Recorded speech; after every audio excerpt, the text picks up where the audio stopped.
Hi there. I just wanted to tell you a story about family and friends when you're deaf and how you can communicate.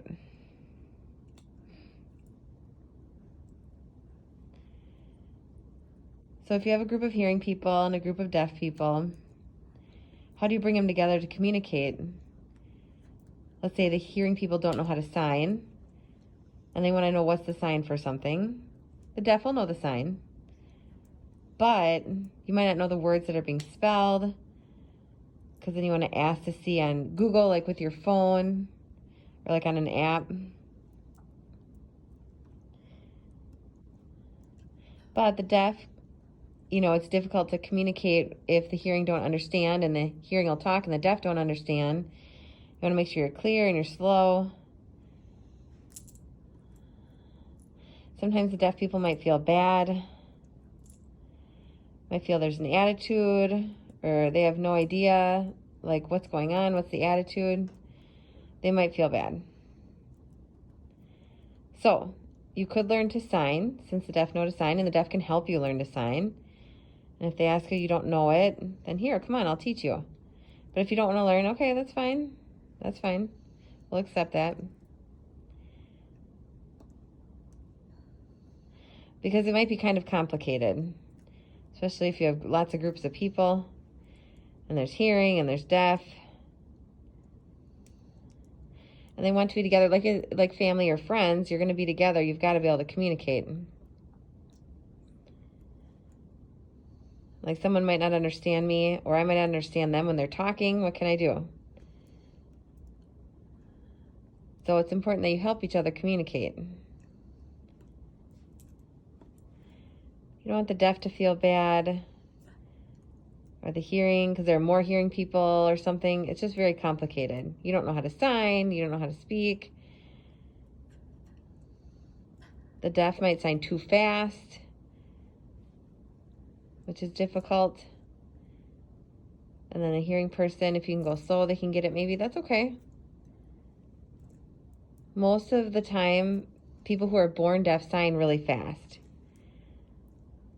because they sign fast and they know it. And you might have to tell them, whoa, whoa, slow down, because the hearing might not understand you. And they might want to learn more sign, but might refuse to sign. So you want to be patient. And then they can be like, okay, that's fine. But the reason that they might not want to communicate with their family or don't like them, they like hearing people, but they prefer to sign. It helps a lot if the hearing person can sign. It helps if you have like a cochlear. Many deaf might have, because then you can hear some stuff and you can sign also. But like Spanish is different and French is different and a bunch of diverse languages. It's very interesting. For me, I can't speak. I prefer to sign. I prefer sign language. And then I can understand.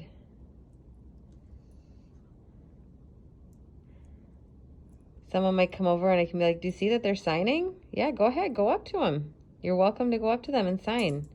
Hi, my name is whoa, whoa, whoa. They might not know because you're going too fast. So it does help maybe to type on your phone and show it, or voice into it.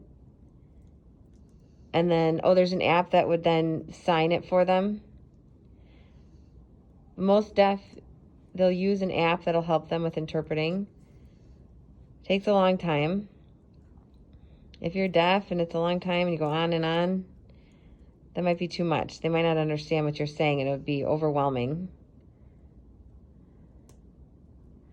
So it helps having an interpreter, but there's an ASL app that has an interpreter for you that you can use, but you have to buy it. You have to pay each month. So my friend Emily told me she likes being able to communicate with voice and signing. She also speaks Spanish. It's really interesting. Emily is really smart because she can speak. I can lip read a little. I can sign in ASL. I can hear a little bit.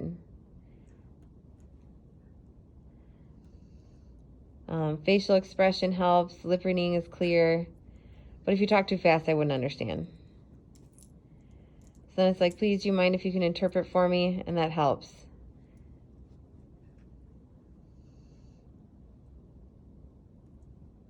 Then if I'm like, what did that person say? I don't understand. They're talking. Please, can you interpret? Can you tell me what they said? Hey, please, can you slow down? They're talking really fast. And then you're signing too fast. I'm not getting it. And then it can be overwhelming. So it can be difficult for the deaf to communicate. It's easier if you summarize.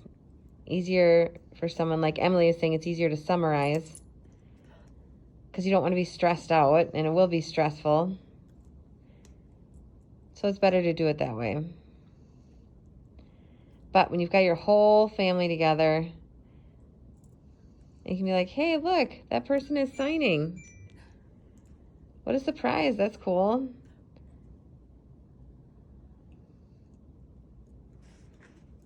So for example, mom and dad that are hearing, mom and dad that are deaf, they're opposite.